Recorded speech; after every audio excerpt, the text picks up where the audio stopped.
Syrian function Syrian. Zika Pradesh. Esto, esto, no, esto, Ranveig ಬಿಟ್ಟಿದ್ದಾರೆ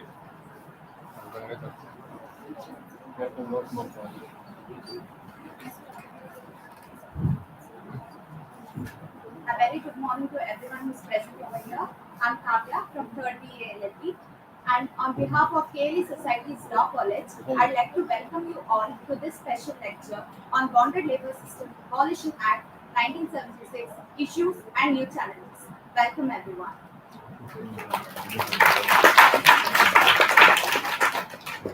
I'd like to take this moment to quote Mr. Siddharth Khara, who's an expert on slavery, that almost all bonded laborers in South Asia belong to a certain minority, ethnic group, or a certain caste. Therefore, it becomes crucial for all of us to understand that there yet still remains a stratum of human beings, especially in South Asia, who are only deemed to be exploitable and expendable by the society at large. With this, I'd like to request our faculty, Dr. Mahantesh P. Madiwal sir, to welcome us all.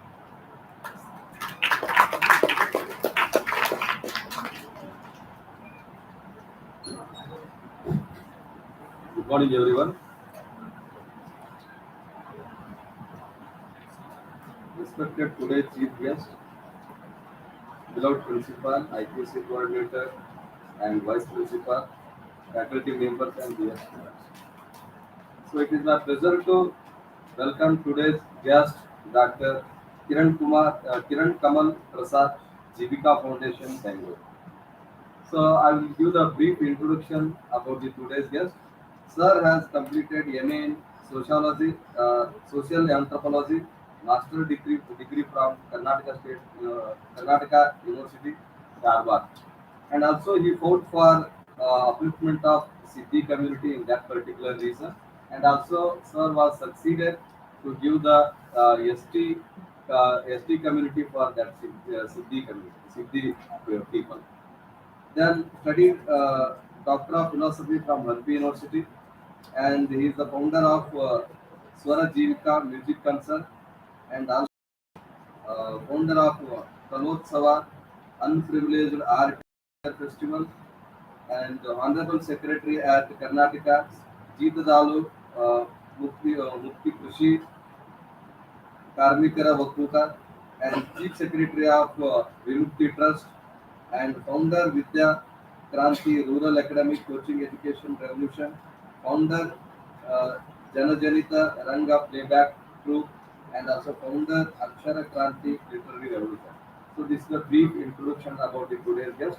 Now I request Lakshmi Narsappa sir to give a plan in the name of in the name of that is we need to give the respect to the chief guest. So I request Lakshmi Narsappa sir to handle the plan to the chief guest.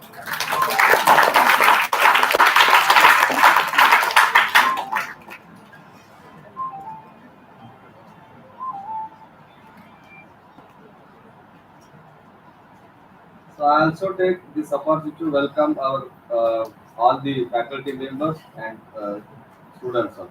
Thank you so much.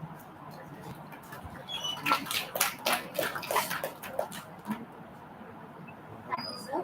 Now I request our today's guest, Dr. Kiran Kamal Prasad sir, to address the gathering.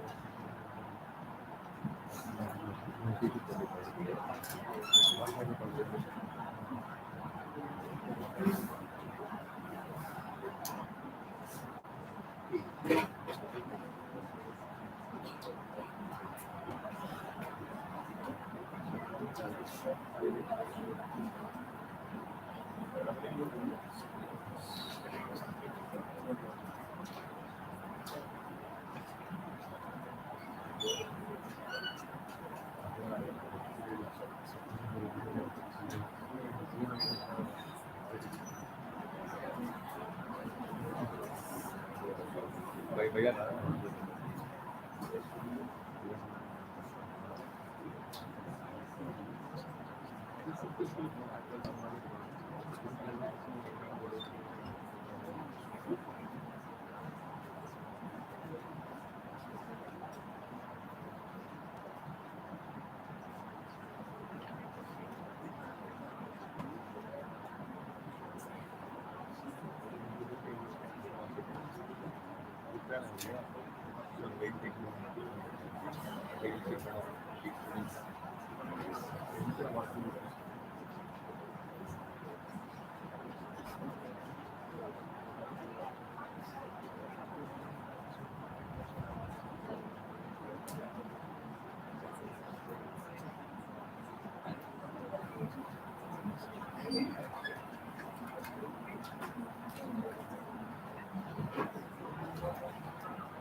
Good morning to all of you. Good morning.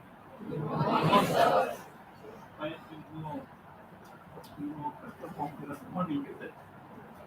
I'd like to make this an interactive session. If I would expect or I think appreciate very much interaction from if any trying of the mind to see, you are free to raise your hands or butt in and give your question or clarification or whatever you want to share.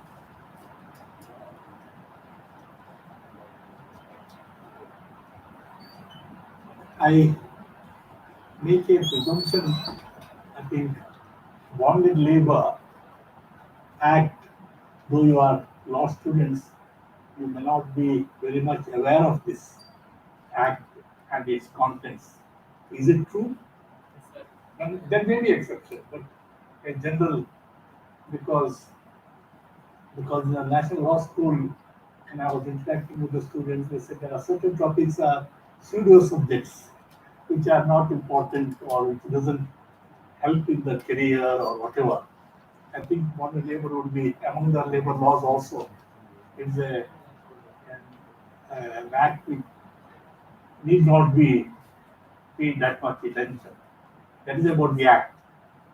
Then coming to the reality of the act speaks of bonded labor system, not just bonded labor system.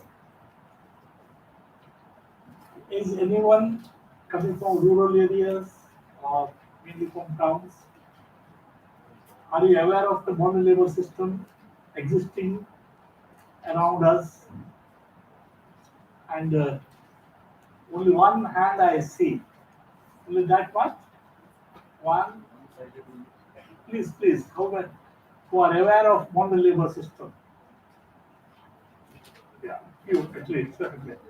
And when you think of it is existing in our society, you are immediately thinking of the cities or villages. What is it? Both. Very good. You are aware of the issue then. All right.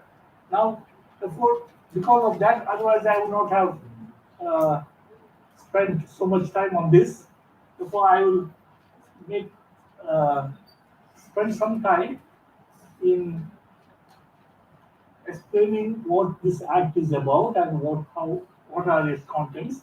I think I put this entire act. It is a very short act. At least for curiosity, I'll request you to read it through once. 12 pages.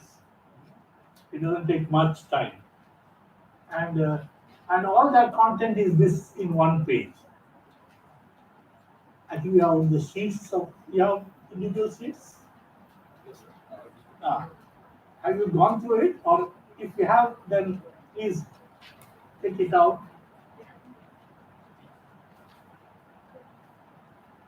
Somewhere about, I think. All right. If you don't have, at least you can see this. The entire act is here. That's soft copy. Yesterday I have shared the soft copy.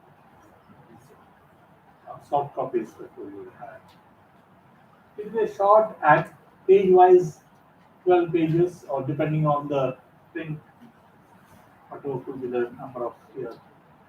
and section wise just 27 sections. And therefore I have put together, arrange the contents in this format to with a certain particular purpose. Now in the middle, or at the middle, at the top is the title of the act and the statement of objects and reasons. Any act, any legislation begins with a clause or a paragraph or a few elements on objects and reasons, because that gives the focus of the act in a short or in a gist. So what do you read that as the object and reason? Can anybody read it out? Abolition of bonded labor system. Therefore, the main focus is abolition of bonded labor system. How the next is part of that, to protect economic and physical exploitation of the weaker sections of the society. So I think that gives, one is what is the purpose? Abolition, total abolition. Unlike child labor, it is not prohibition and regulation. It is total abolition. Which meant, and when was the act passed? There will be some details there.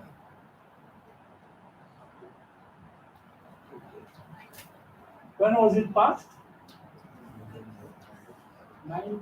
The act was passed in the parliament on February 9, 1976. But it was preceded by an ordinance by the same title, and that was on October 25, 1975. Yeah, you will get that. Effective from October 25, 1975. That is the date when the ordinance was passed. Anybody, in terms of, you have subject of political science, what 1975 speaks of? What is it? Emergency. Emergency period. Just 1-2 words. I would appreciate it as well. Alright, it is an emergency period. It is a very dark period in political history of India, post-constitutional period, where the political rights were suppressed, freedom, fundamental rights under Article 19 were suppressed. And it was very, luckily, it lasted only 2 years. But I don't know whether I can talk about that. So it was a very clear, and everybody knew and could attack it and agitate against it. But we are going through, I think, undeclared emergency. Though, and the constitution is subverted in very different ways. The constitutional autonomous institutions, constitutional bodies are made not functional or dictated by outside agencies. For I don't know whether you realize that. Anyway, 1975, though politically the rights were suppressed, but that was the period a number of poor legislations, the other to protect the economic and physical exploitation of the poorer section. When Kavya read out Siddhartha Kara's the issue about the expendable and exploitable section. They are exploitable, expendable. There is a section of the society thinks that is a section that can be exploited easily without form of conscience, without respect for law, and that is happening even now. Siddhartha Kara is a professor in American University. Yeah, the book is Bonded Labor. It's one of the latest books. So for lot of and I'm highlighting this just to because I think the reality of modern labor is one is ignorance, then another reality may be not only ignorance, neglect by the people who are to take action to implement this act, neglect of that, and more than that, denial that is regarding the implementing authorities. Denial not only by the executive, definitely by the most of the politicians, the bureaucrats, and even the judiciary. Judiciary which has to implement the act, majority, though there are outstanding, and because of them, the law is continuing to be implemented. Because of the few judiciary at the Supreme Court, not so much at the High Court. Therefore, I am highlighting this because this act, this is under the Act Article 23 of the Constitution. What is Article 23 of the Constitution? Yeah, anybody can say it fully? The article is trafficking of human beings, beggar, and other similar forms of forced labor are forbidden, and they are to be addressed by law. Okay. That last part is not quite clear. And this article comes under which section, which part of the Constitution? Part 3. And what is that about? Fundamental rights. Therefore, Constitution has declared as a fundamental. It is keeping exploiting expendable people. Doing that is against the fundamental right of that person or that community. Because it is not just individuals, it is a system, it is a prevalent, and it's affecting particular sections of the people. That is also a system. Can you guess what that modern labor system is related to another important social category in India? Not the same as modern labor. Modern labor, which minority group it is affecting? Sikh is one, but And then the lower caste communities. and low caste, what you call that? SES. Caste system. The Dalits and the tribals, scheduled castes and scheduled tribes. Because it is phenomena-wise, number-wise, even now, 80 to 90%, and it could be more depending on the number of the population, are from Dalit and tribal communities. And if you go historically, it not only number-wise, it is part of the entire caste system. Why? It was there in India and continuing to be present. All right. And therefore, what I am trying to bring out, as a fundamental right, this act should have been implemented, brought by the parliament when? The constitution came in 1950, therefore not at 47. When it should have been? 1950 or at the most 1951. All the fundamental right legislations came in that period. But this is after how many years? 25 years. 25 years, a generation. One generation passes, another generation comes. Why? Can you get an inkling? Though Constitution was passed, and everybody, I think there was not much debate on this section. There was a lot of debate on the provisions and sometimes even small words, one word, and, comma, lot of debates in the Constitutional Assembly. But this has been done, whatever. Ultimately, entire assembly of how many? 500 people passed this. Passed entire Constitution. That is, under the power of independence, independent movement, that we have to bring about a new India, new country with equality, what preamble speaks of, justice, equality, freedom, fraternity to every Indian. Therefore, anything that goes against those spirits was legislated or discussed upon in India, and provisions were made for that. Before Constitution, we had this, and there are similar, these are what called prohibitory fundamental rights. I don't think any other Constitution has this type of provisions, prohibitory fundamental rights. Other one is Section 24, prohibition of child labor in hazardous conditions, and Article 73, prohibition of untouchable practices. And all the legislation came. But child labor came in 86. Another 10 years later, they were safe. Why children, and these children again coming from the same weaker sections. Not all the children get into child labor. For 25 years, though Constitution in its independence power passed this legislation provision as a fundamental right, it was not part of directive principles or some other provision. It's a very strong provision, which means a violation of that. uh, Violation of this, the state, anybody, and now with the PIL, anybody can take PIL, public interpretation, and give the, see that right is preserved or enforced. 25 years, and that is because of emergency. That's what I'm saying. If emergency, I'm trying to make a, you can't, what would have happened, you can't conject it, history moves on. But if emergency was not there, bonded labor system would not have been passed, I think. Act on bonded labor. This is my hypothesis of presumption.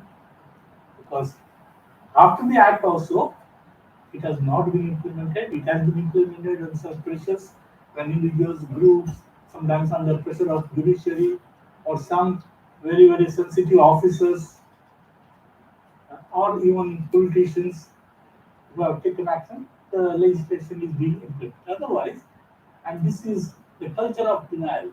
One register of law in National Human Rights Commission, NHRC, was in a public meeting, very strongly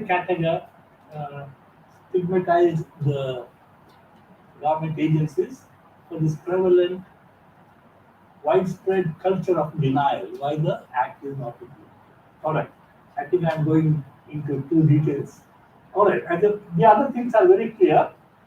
Then chapter 1, chapter 2 is just close by left, chapter 3 on the right side, and chapter 4 immediately at the center, and chapter 5 is down, 6 and 7. Therefore, this format I have put this. Does it indicate something? Do you get some message? What could be the centrality of the entire act? I have given certain symbols of colors. Which part or which sections or which chapter could be the center of the act? Which one? 4, yeah.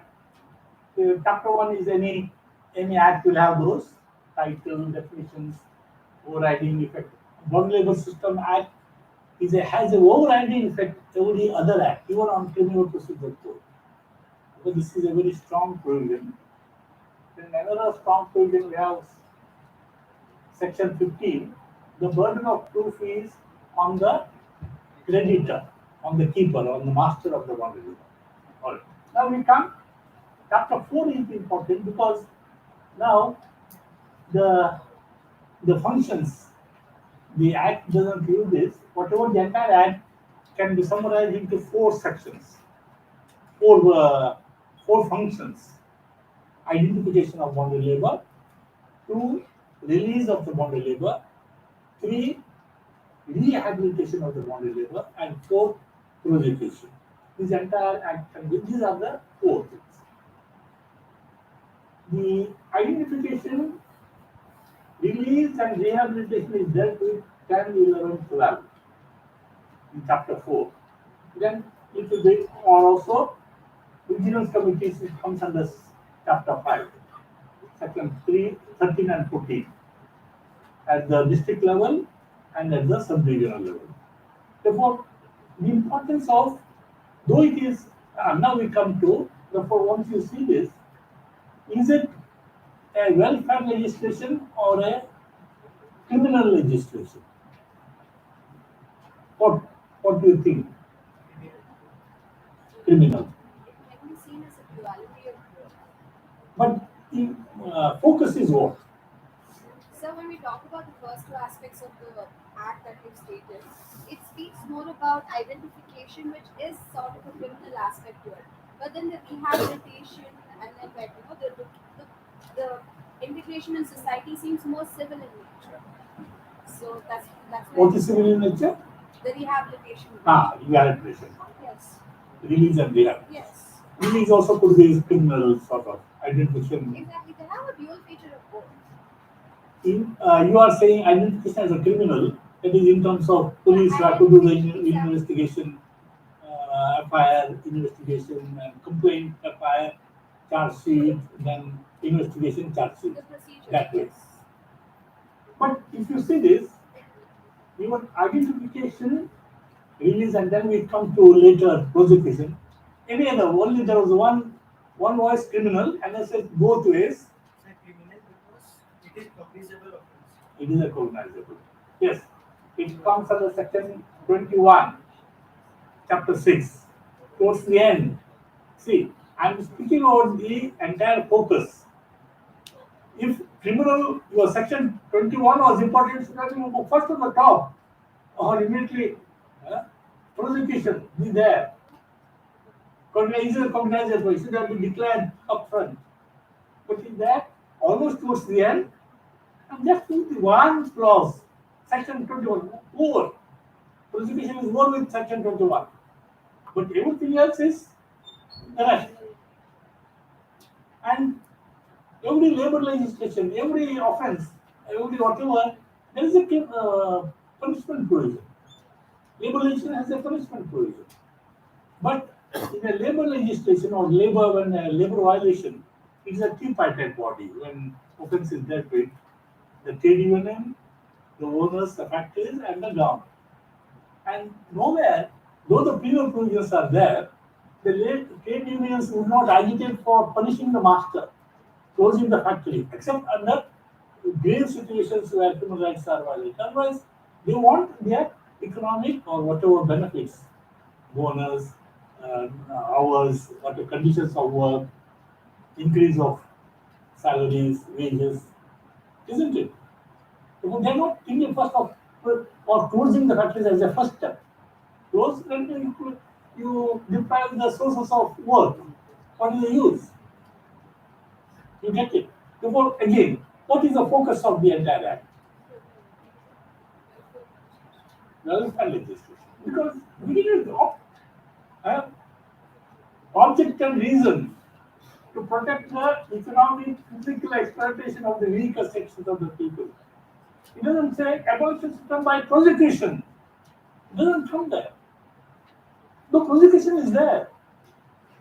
See, what I'm trying to say is what you are advocating. I think that is the mindset by and large of the judiciary, of the bureaucrats, of the police. Even now it is happening. But prosecute. Now, if you do that as the first step, what will happen, especially in the villages? Maybe in a impersonal situation of cities, It'll have a social rumble of sorts. not only rumble, whom you are going to protect, it will have very disastrous effect on the modern laborers. Because if you are prosecuting, it means it is a cognizable arrest without warrant, put behind bar and on a landlord, on a strong person of the village, and the modern laborers on the same. Even if you succeed, taking this extreme step of arresting and jailing and punishing to the maximum of 3 years of imprisonment and 2,000 rupees. Even if you succeed, what will happen to the vulnerable in the village? It'll be really hard for them to get back to society No and work. actually rehabilitate. No work for them. One is no work. Another, more than that, if you are aware of social reality, what is happening, what you read about, More discrimination. much more than that. Total liquidation of the family, not just beyond labor. They won't be accepted by society because No, total. See, you see a power relationship in a village, the landlord who is respected, otherwise respected person, and the police come and arrest him and put behind bar whoever agency. What will happen? His family, the landlord would be in the jail, but even the family will be quiet.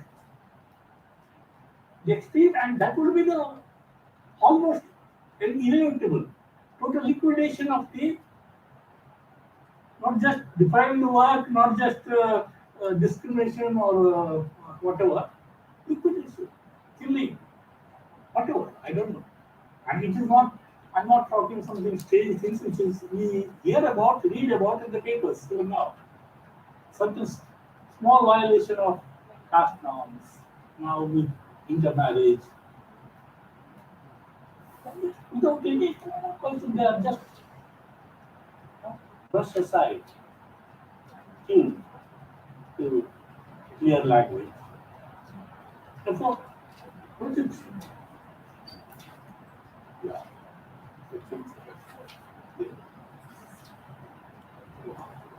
uh, we'll go back to that. Well, I think the other, I think with this, other things you can. I don't think we require to go through other sections. So the other thing is that maybe more details you go to that, but the other thing it will be that if you understand because both with the positions of the sections and the way it has been linked, you see the what I'm talking about graphically in front of you. Now, then we come to another important fact. I said the four provisions, four functions: identification, release, rehabilitation, and prosecution. Now, second time 11, 12. Who has the duty to all this, do this, and then also 13, 14. Who are those people? Anybody who has managed to read? Who has to identify, who has to do the release, and who has to do the rehabilitation? Prosecution will come later on, come to section 21. District magistrates. These are otherwise executive magistrates. They have also legal, judiciary powers, but they are executive magistrates, quasi-judicial. This is also functions as a court. This is court, sub-regional court, taluk magistrate. He is also a judicial officer, but not full-fledged. But therefore, judicial BCs are given. Now, any criminal offense, the process of criminalization starts with what? How do you move a criminal process? FIR. Before FIR, what do you do? Who files the FIR? Any person. Who files the FIR? Who registers the FIR? It can be any person. No, filing, registering the FIR. PC. No, filing the FIR. Normally, any criminal act. Police. And how does he? Normally, they have to do cognizable, they have to do proactive. But police don't act on their own. Even any criminal offense. Therefore, before registering FIR, what should happen? One who on whom offense is been done, what he does?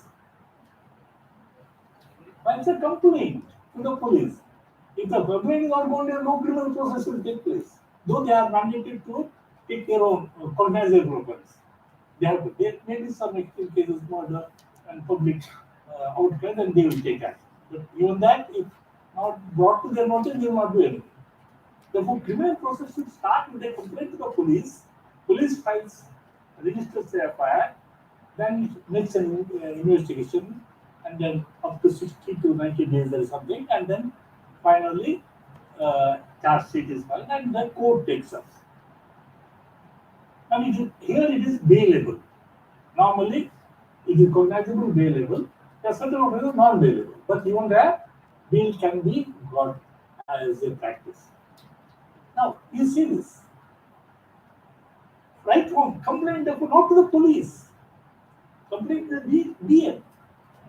Because I think when we speak of on a complaint received by DM, I think it is on his own, not just a complaint. Section 10.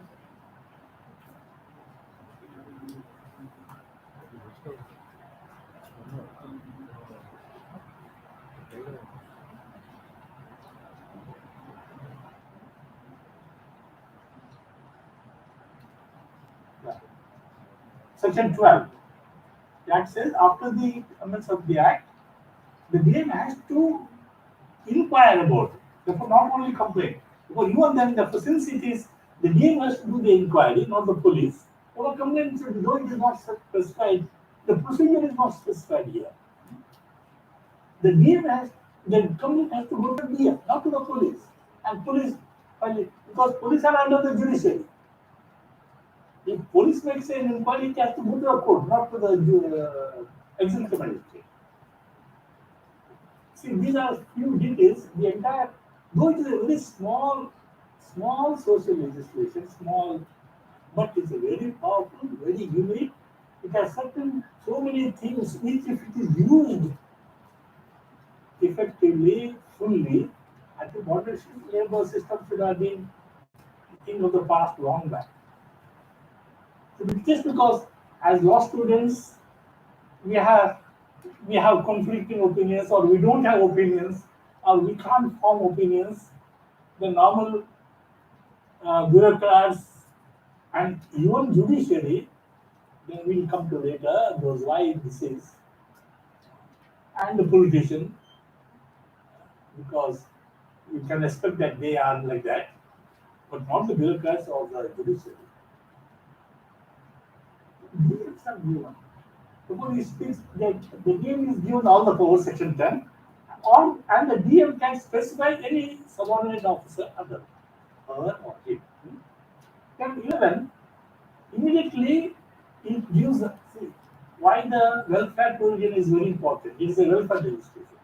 After saying the powers are given in 10, and 11, the important function not about inquiry and release, about rehabilitation. The section 11. Duty of the DM or the officer specified by her to promote the welfare of the free bonded laborers. It presupposes free identification, free bonded laborers, so that they may not have occasion or reason to contract further debt. So this is the first function that is highlighted immediately after giving the powers. He has to be rehabilitated, and how? In such a way it doesn't relapse into further bondage. That is, there is no limit by the Act to the amount of rehabilitation provision to be given to the newly bonded laborer. The only limit is he should not. His economic situation is so much secure, there is no reason for him to get into further bonded debt and get into bondage. This is the intention, purpose of the Act. Then comes section 12. You make an inquiry, and after making an inquiry, court will take steps to abolish this. This is, I would say, section 10, 11, 12 is the heart of the Act. Adding to that, section 31, 14, to support DM, there is a vigilance committee. Then without, at the DM level, and the authority, SDM is not brought out, but they are brought out as sub-regional magistrate, that is assistant commissioners in Karnataka. They also have a vigilance committee at the sub-regional level. And the structure of the committee, both the committees, section 13 and 14 are the functions, various functions. And one of the functions is to make a survey, periodic surveys of the vigilance committees. This is for. Then, now we come to chapter 2.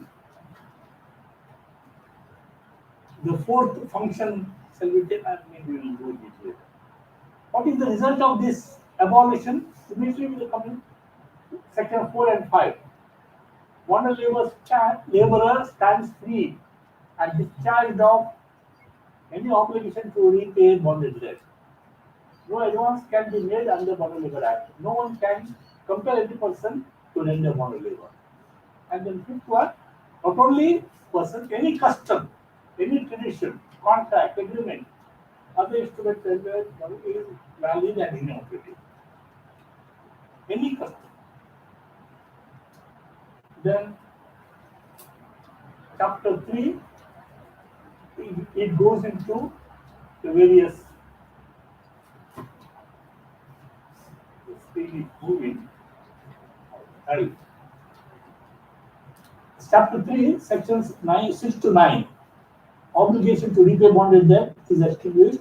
Mortgage property cannot be tax free. And bonded laborer, section 8, if he is given a house to stay, that is a homestead land, he cannot be evicted from that. Then payment against bonded debt cannot be accepted by a creditor. Therefore, he can't, after this act, the creditor can't expect his loan to be. And chapter 4, 5, we have dealt with 6. These are various offences, sections 16 to 20. 21 is a prohibition. And section 9 also, in chapter 3, there is a punishment aspect.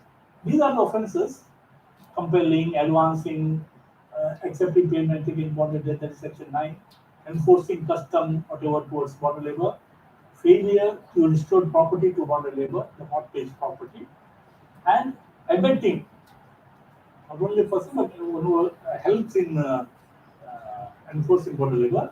These are all punishable. Only detail I have not brought here is the punishment. If you go through all these offences, they are standard punishment, and the words used are, there is no question of minimum, but up to 3 years of imprisonment and up to 2,000 rupees, except for offence 19. It is up to 2 years imprisonment and up to 1,000 rupees as a fine.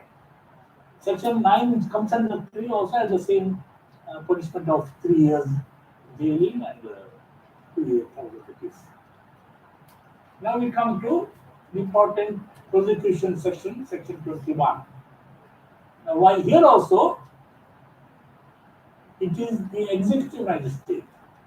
See, I'll just read the section as it is. Section 21. Yeah, but what is that is also sufficient. The state government may confer on an executive magistrate the powers of a judicial magistrate of the first class or of the second class for the trial of offences under this act. And on such conferment of powers, the executive magistrate on whom the powers are so confirmed shall be deemed, for the purpose of the Code of Criminal Procedure 1973, to be a judicial magistrate of the first class or of the second class as the case may be. Now, this is the only act where an executive magistrate is given full judicial powers as under Criminal Procedure Code. No other act gives. Now, and therefore, for Bonded Labour Act, the DM as a court for bonded labour, SPM, is a judicial officer, full DMFC or DMSC. And Karnataka government in 1976, but the state government has to confirm this. If not, no. After inquiry, punishment has to be taken by the regular court. Inquiry or whatever, trial and. In 2011, even SDMs have been given JNFC powers in Karnataka. Then, subclause 2, an offence under this act may be tried summarily by a magistrate. So, the whole prosecution, even for the matter and for that matter, the process for identification, release, rehabilitation, there is no procedure is prescribed. Even for prosecution, no procedure prescribed, except saying that it should be tried summarily, which means you have to follow the procedure given in the Criminal Procedure Code. And by its language, it means it has to be done not a detailed, elaborate adversarial process of whatever. And it goes on for ages. But this, and Karnataka government or the central government brought out an SOP, Standard Operating Procedure, in 2017, saying the summary trial has to finish within 3 months at the most. That also is 2 months actually. If you really see the spirit of summary trial, it should happen in 2 or 3 hearings. It should be over. And section 21, every offence under this is cognizable, bailable. I have talked about this. And see this, and the offences in companies. Therefore, it should come under that. Therefore, it is not just in villages or traditional sectors, even in companies, if similar conditions, that is given in advance, and to treat it away advance, you make the person to work for less than minimum wages or even private wages, and there is no freedom to seek employment somewhere else. I'll come to this last 2G, what is bonded labor system. First, I'll give this. If in a company, it's not just the owner.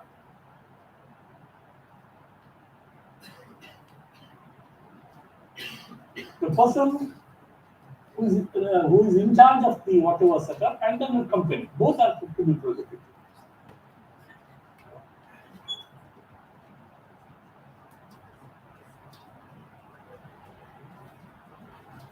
Then we come to, I think, entire act is over except now the residual provisions, chapter 7, which are normally.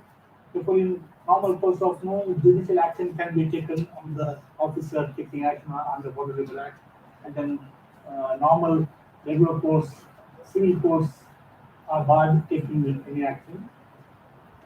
Yeah, and then prohibited to make rules.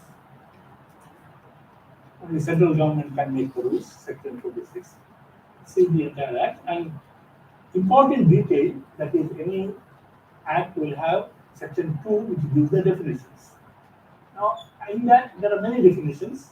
I have highlighted section 2G and 2G and 2I. 2B is about, now here section 5 speaks about any custom, tradition, contract, agreement, whatever. Section B highlights about 31 traditional practices with the traditional names, which don't require to be proved by magistrate, or if that term is used and work is rendered under that system, it is deemed to be forced labor or bonded labor by the Act. And those 31 names I read out. I think everybody is losing interest, is getting into too details, I think. Should I stop or should I get into the discussion? I will stop with this. So, these 31, just all India various practices, because you will be there from different parts of the country, and you may be familiar with these names. It goes alphabetically. Therefore, by the term, you can make out to which state it refers to.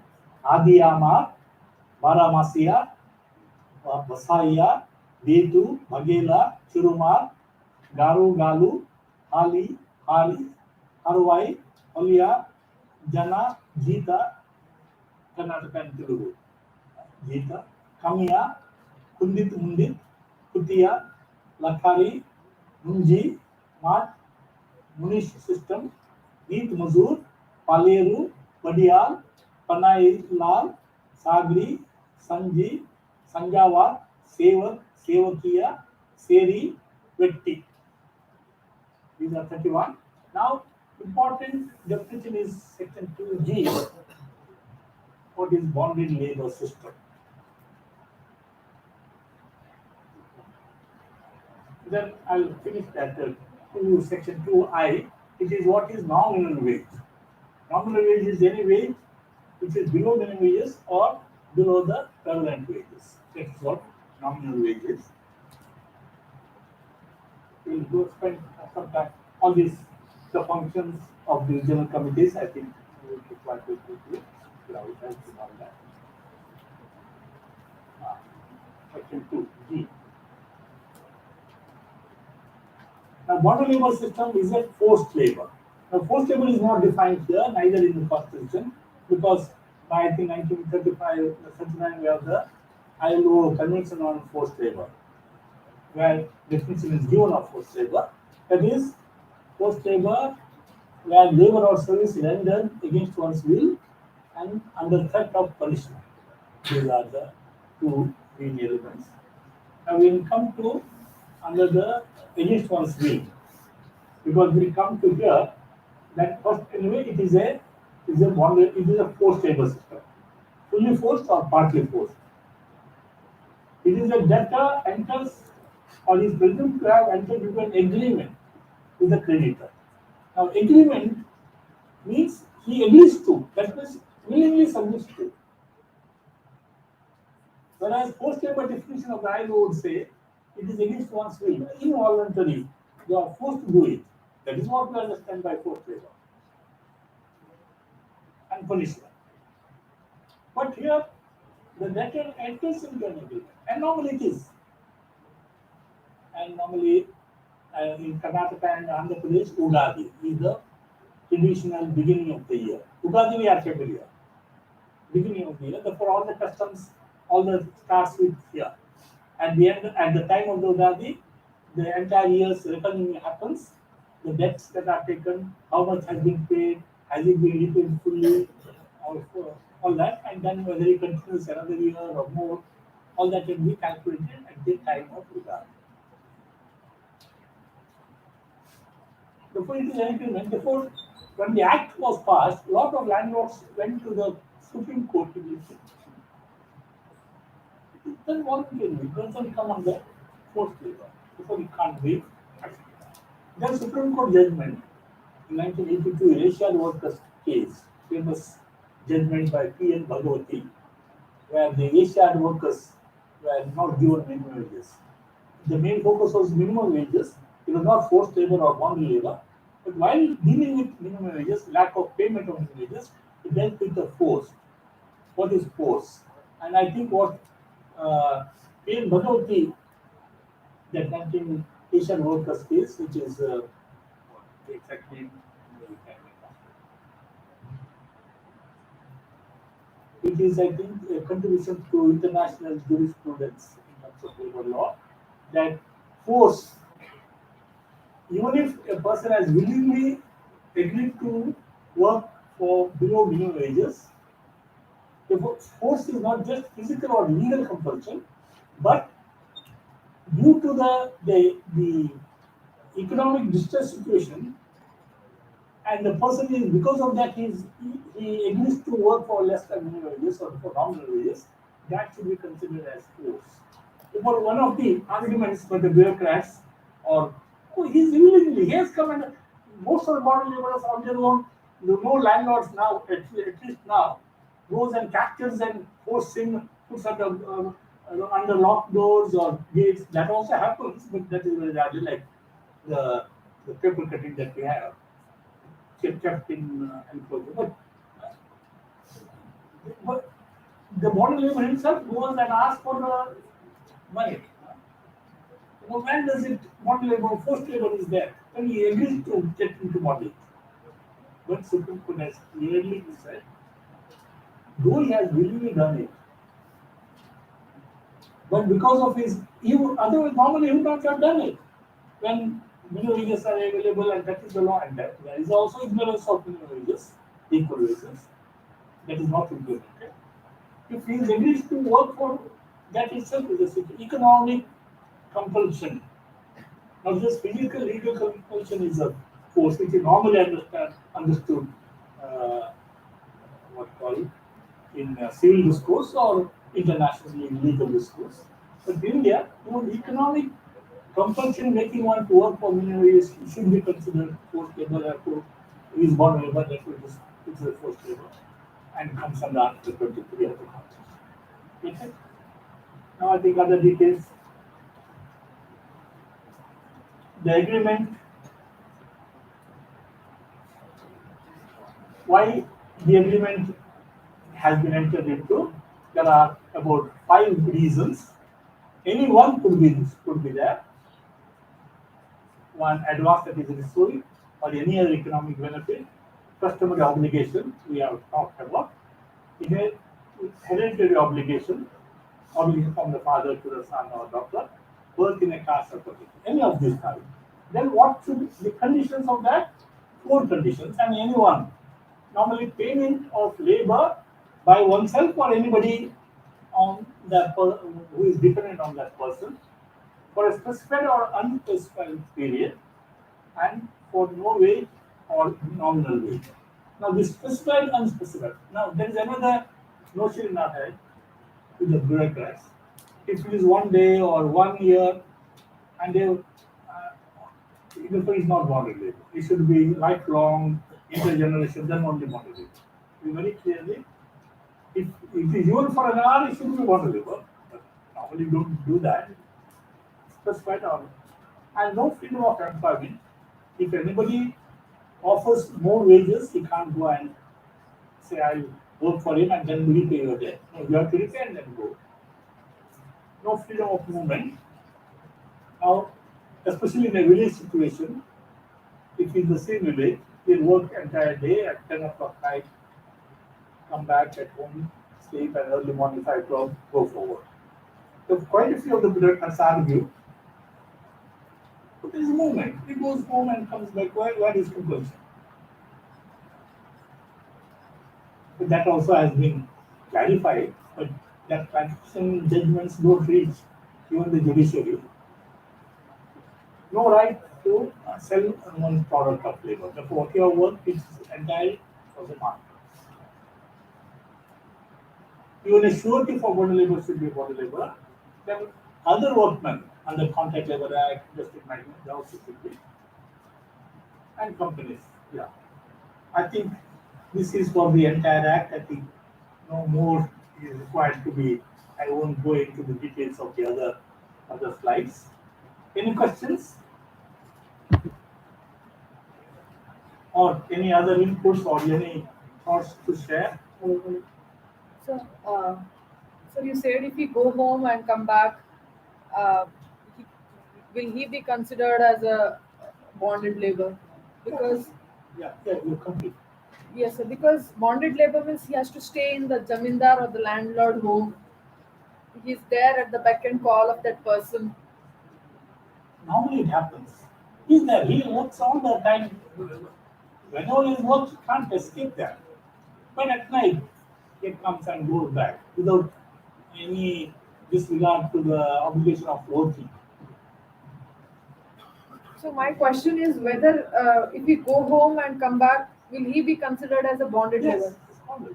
And then that's how normally that is a practice. Because the yardstick is he's drawing less than the minimum salary. One.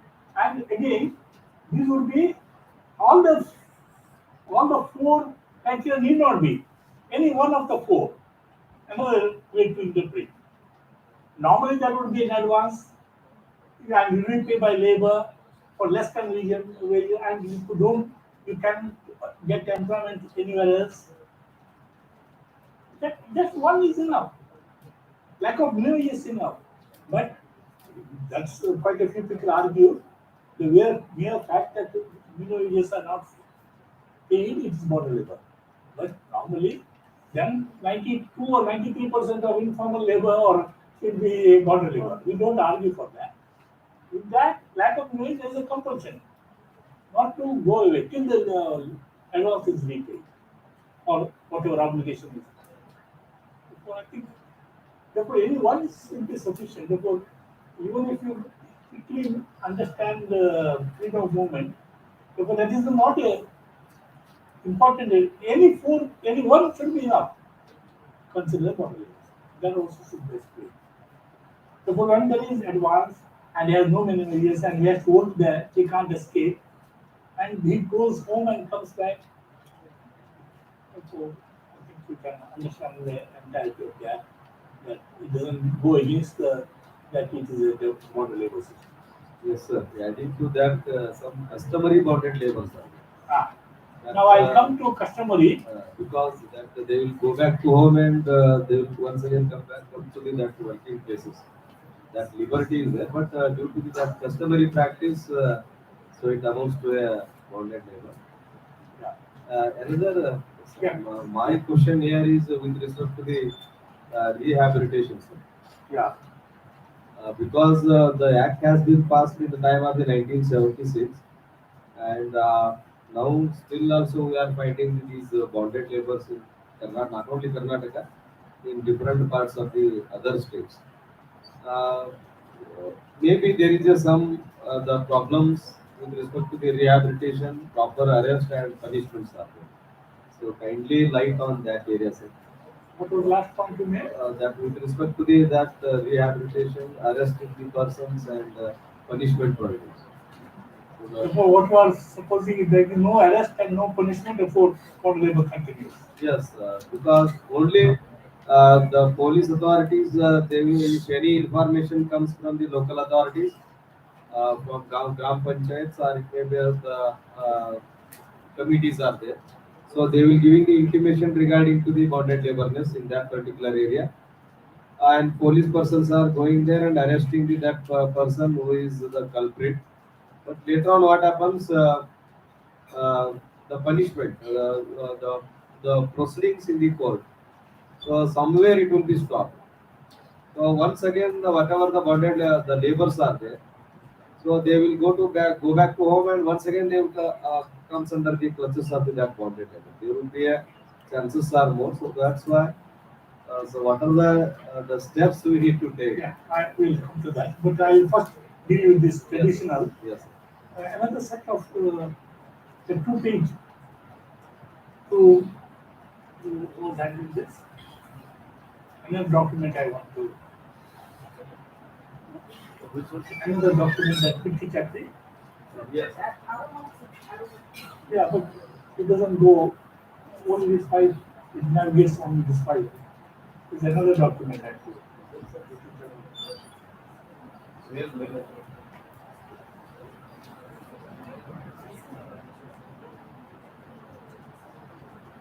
Before that, someone clarification.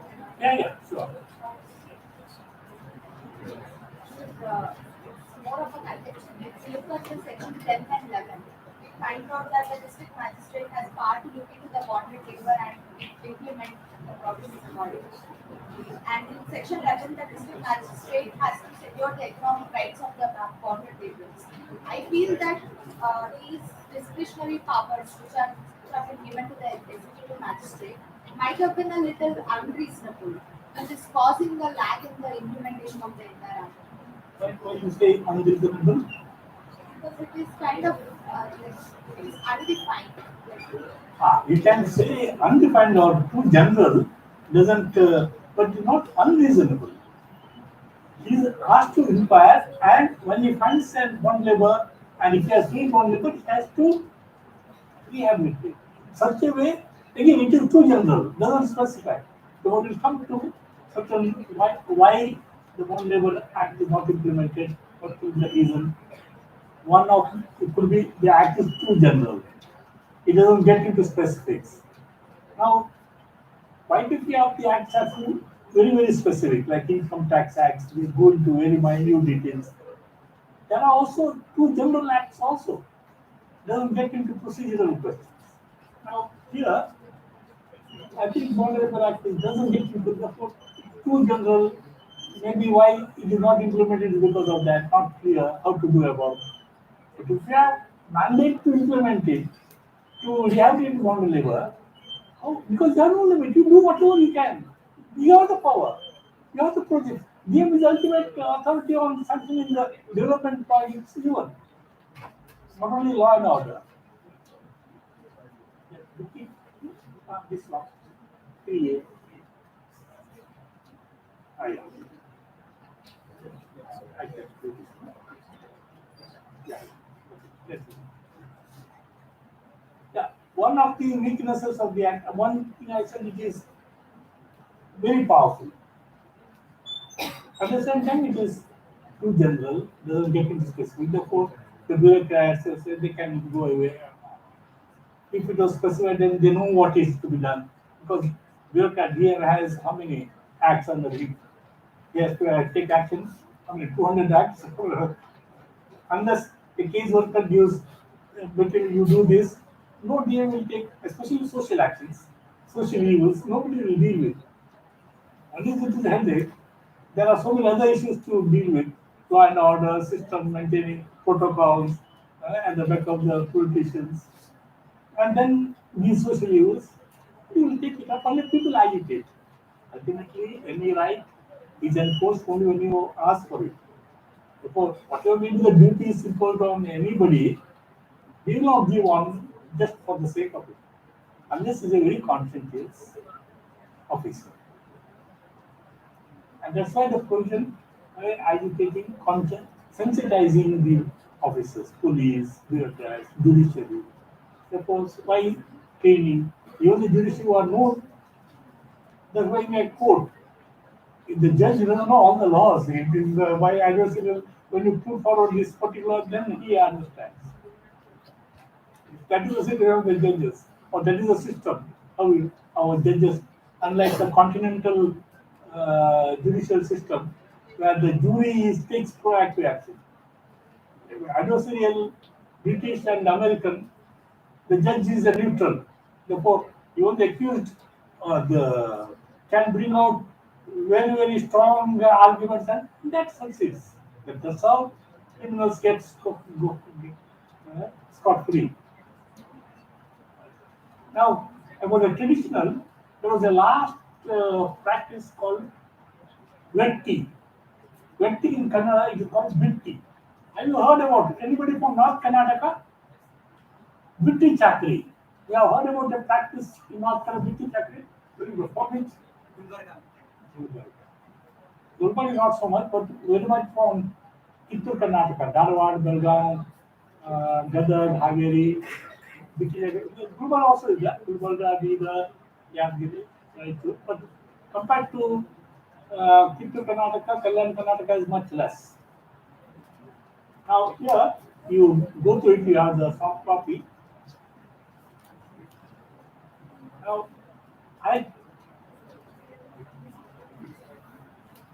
no, not this one. Sorry.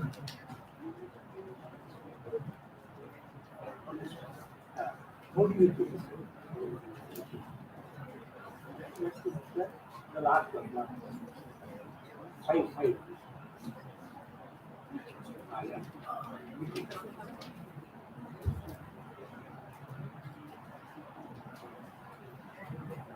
Yeah.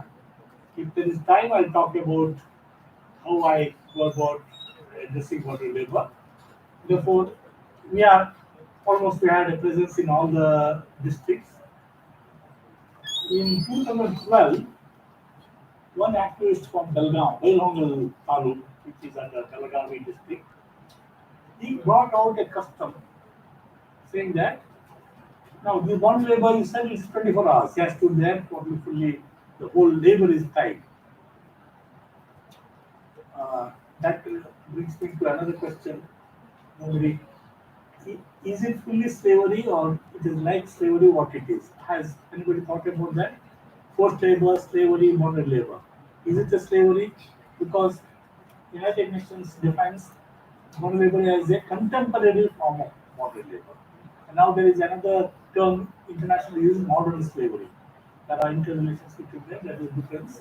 Now I will come.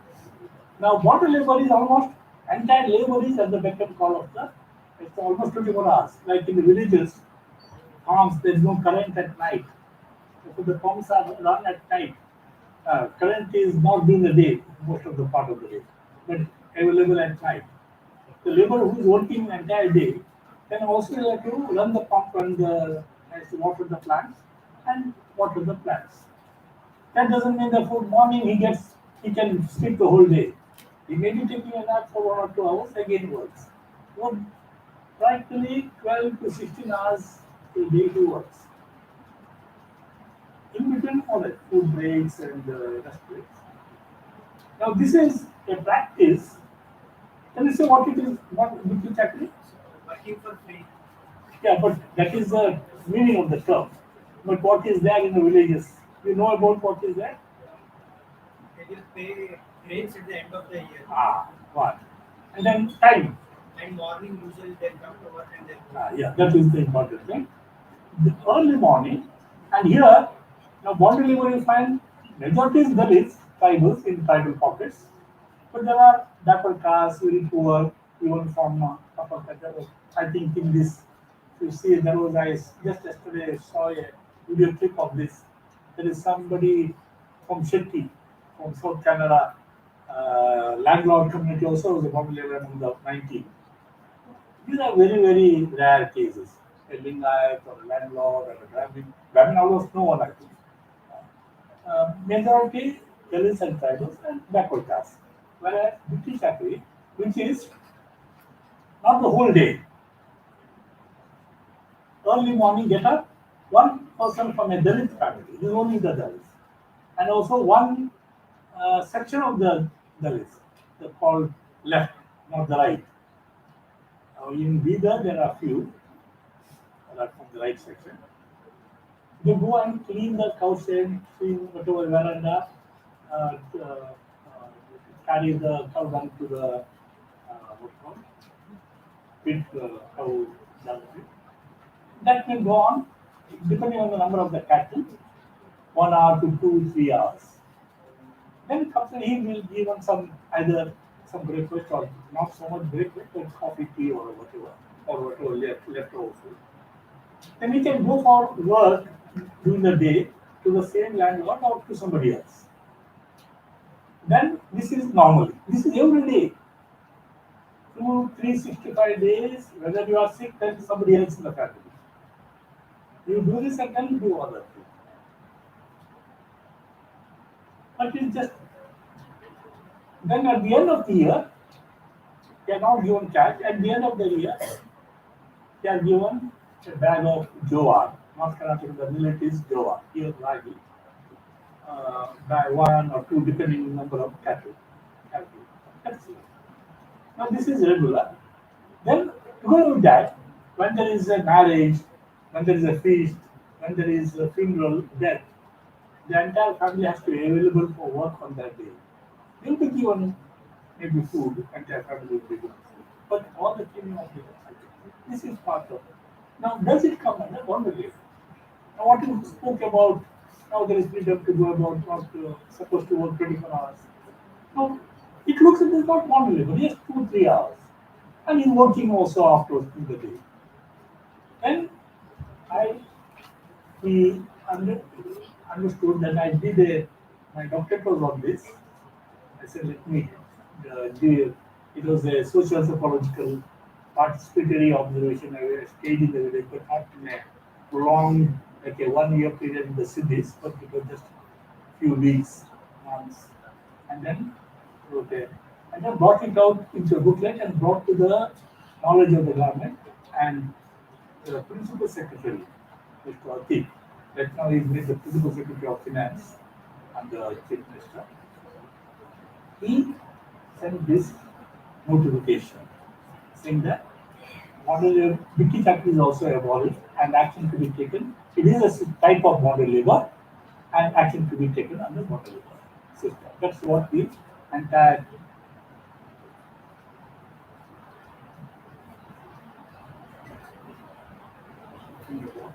it gives very clearly what Vicky factory is. And they are referred to my study also. Yeah. The second page is, after examining the issue in all its aspects, the state government is convinced that the practice of British capital, that is, receiving the traditional customary services in return of the payment of pittance of food waste for the whole year, is clearly bonded labor system as defined under Section 2E, 2G, and Section 2G5 of the Model Labor System Abolition Act 1976. Yeah, I think now this is about the clear forms of model labor and this traditional. I think this is the originally it has been there from the really the typical caste system, where what was this was entire life of the Dalits, maybe before the British. And my hypothesis is what you call model labor system is post-British phenomena. I don't get into details of that. Now we'll get into what you spoke about, why it is not implemented. Now, before that, I have represented or presented the entire act and various other practicalities that are those who are interested, I suppose, would have got some benefit out of this. What could be the issues that are involved? Now, I have represented the act. If it is, one is we are very clear that it is not implemented, except now yesterday, police officers took some proactive. We don't know the entire story, who was behind that, but the police officer said they have released. Yeah. What could be issues dealing with model labor system act? Can you just, yeah, One issue where it could be strengthened is reducing the penal provision and increasing the pecuniary provisions. Like the maximum they can fine is 20,000. If they can increase that, then it reciprocates with the intention of making such a. yeah. One suggestion is that pecuniary punishment has to be increased. It's not 20,000, it's 2,000, 3,000 and Minimum is 2,000, maximum is 20,000 according to that. No. up to 3,000, up to 2,000, and some under section 19 up to 1,000, not 20,000. If that is the case, then there are easier. Like, they But, might, but jailing up to 3 years instead of jailing, if they increase the penal, instead of that is. But anyway, that for that we have to change the act. We have to go through the parliamentary process of bringing about a change. That is a very good suggestion. You don't concentrate on imprisonment, but pecuniary where it hurts them really. Any other comment?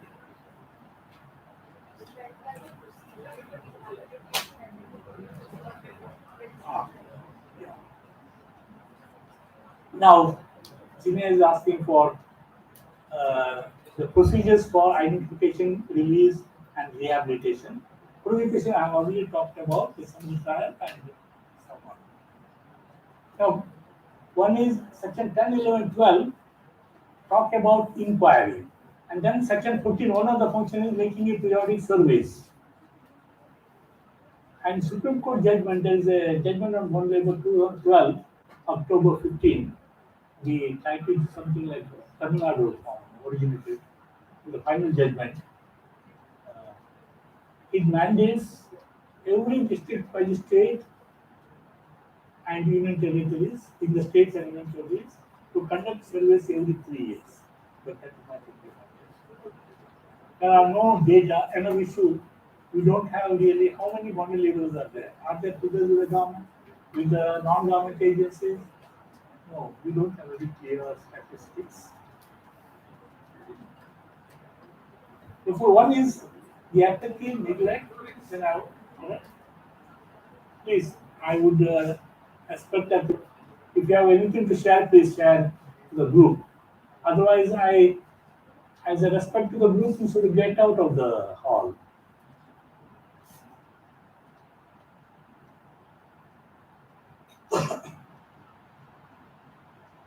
Then, misinterpretation.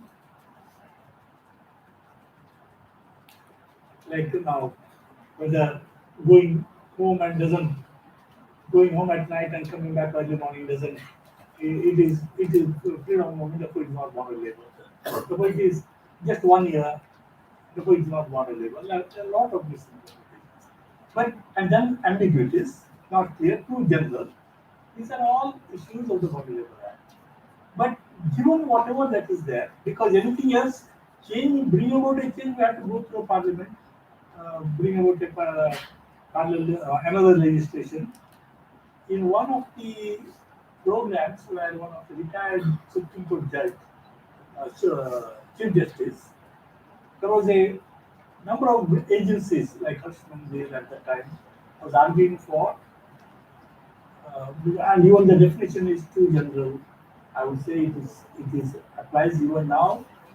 The argument was now there are emerging types of bonded labor, now migrant labor, and therefore it's not, and it is mainly to agriculture, traditional works forms of bonded labor. As I explained, it doesn't restrict to traditional forms at all, to unorganized work at all, because you are section 23. Companies also are brought under, factories also are brought under Bonded Labor Act. And any situation where there is advance and the advance is related to labor for less than wages and there is no freedom to go away. It's only labor. What else you require?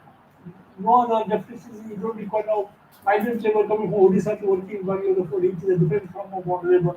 You think about another definition. You don't require it. The definition 2G can be applied to any circumstance where these conditions are applied. Therefore, he knew this. Please don't attempt to amend the act. Because if you attempt, whatever you have, you may lose. In spite of all the ambiguities, unclarities, not being too general, but it's still very, very significant, very powerful. And if anybody wants to take action, can be done very effectively. So are we saying that the whole notion of the act being so general and being so widespread is so we can evolve eventually? Yeah. Having to, let's say this whole thing is very vague and very evolved, right? So are you saying that as we evolve in society and we see different types of slavery, first question is slavery and bonded labor like interchangeable terms? Not interchangeable, related terms. I didn't say But they're interchangeable. treating it like they're interchangeable terms because at the end of the day, with the amount of bonded types of bonded laborers that we are recognizing in society, that can, in a certain limelight, be slavery. Yeah, it is. Again, I am very clear about the terms I use. They are not interchangeable, they are related, they are not interchangeable. And United Nations talks about contemporary forms of slavery, not exactly slavery. What I think again we come to definition. What is slavery? What will be the prime essence of slavery compared to bonded labor or forced labor? Forced labor, bonded labor is about what? About labor. Force of the entire labor is captivated by the master. So what is the one primary difference that we look after when we try to define bonded laborers against slavery? For slavery, what is the What's the one basic primary criteria that we differentiate them? Not different. What is slavery?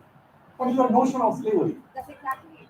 I'm asking you because it is a very general term and we are part of this. And in Indian or if you read history, American slavery, this one Roman slavery, Whole Greek. slavery movement happened in the US. But the what is blacks were slave? raised.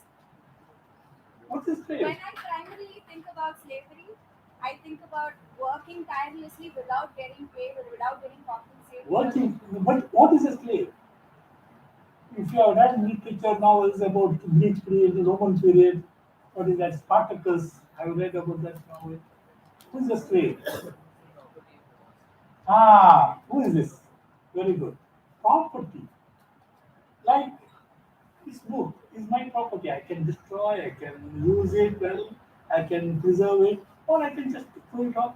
Anybody is a book can question me, has a book right against me. This is property, your pen. This is your property. Pen has no right against you. That is anti-person.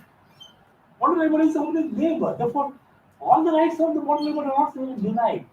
Few rights like freedom of movement, employment. Like, for example, a modern labor is not denied voting rights or family rights. Yes, family. Modern labor doesn't mean that you can't marry or can't have a family. You get the distinction, notional distinction. If you understand, therefore it is not slavery. It is a type of slavery. It is not fully forced labor. It is a type of forced labor. Therefore, these are general categories. Slavery is a too general. Then forced labor is general. Bonded labor is a type. It is very clear. Therefore, it's not vague. What I take it is ambiguous. It's too general, but the act is not vague. The act is very clear. So But clarity is not in specifics, but not in details, but it is very clear. There is no ambiguity about what bonded labor system is, what the magistrate has to do, identify, release, and rehabilitate. There is no ambiguity, no vagueness. And vagueness also, there is no limit. You can prosecute. There is no weakness. It only spoke. It is recognizable. You do it. Judicial powers are given. You do it. Somebody do it. What weakness is there? Somebody trial procedures are given in the criminal procedure code. How complaint has to be done, how do that is not given. Similarly, no procedures are given for identification, religion, and rehabilitation. For that, identification, this Supreme Court judgment of 2012 has, in that judgment, and before the judgment came, and Karnataka used this right from 1999, there was a bureaucrat. He was a officer in Andhra Kedar, then retired as Chief Secretary of Tripura. It's called S.R. Shankar, a great name in border labor. I think one of the famous of the Border Labor Act also. Another person is D. Bandyopadhyay, who brought the rules under the Border Labor Act. He worked out certain guidelines for his officers in Andhra Pradesh. These are called uh, guidelines for the identification of border laborers. And the few features of this identification, again, it is not the police, it's the bureaucrats. They go discreetly to a village.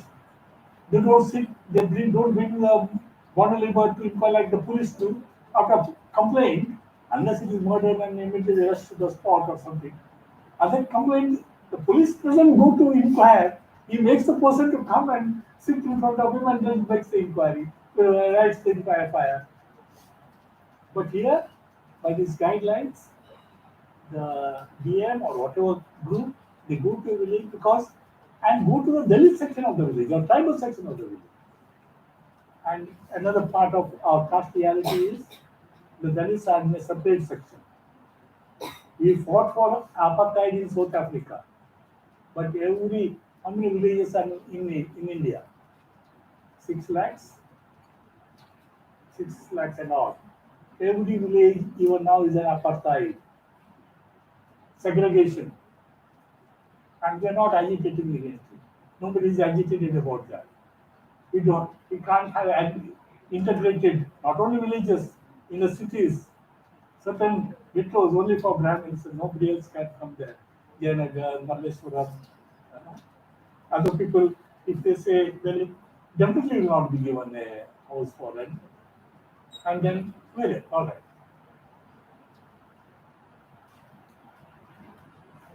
The first identification, they go to the Dalit section, then don't talk about are you modern labor.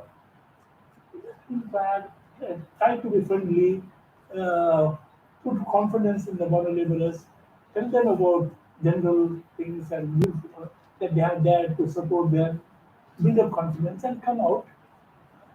What are they doing, what they do, and for that, various ways, then they come to a conclusion that this is a border labor practice, border labor system.